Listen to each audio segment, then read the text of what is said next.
Ho, ho, ho! Helwna a chroeso i fy nghartref. Nawr, dwi'n siwrach bod chi'n ceisio dyfalu pam na fedrwn ni gwrdd yn un o gestyll Cymru eleni. Wel, yn syml oherwydd y virus. Nawr, petawn ni yn cwrdd yn un o gestyll gwych Cymru, efallai y byddwn ni yn trosglwyddo'r virus i blant eraill.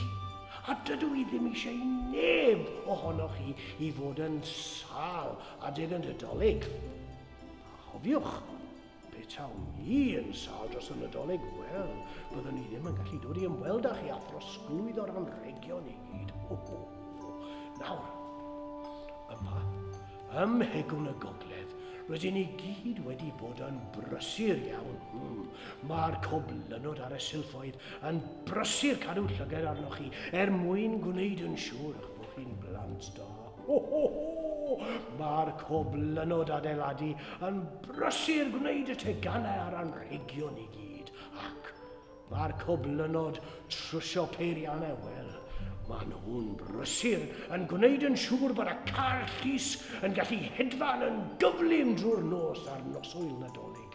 Ac mae'r ceirw, pob un ohonyn nhw yn heini ac yn iach i gyd. Ie, mae carnau, corniog, mellten, siren, siriol, taran a thrwyn smwt i gyd yn cofio atoch chi. A beth yw'r enw'r llall? Rudolf, wrth gwrs.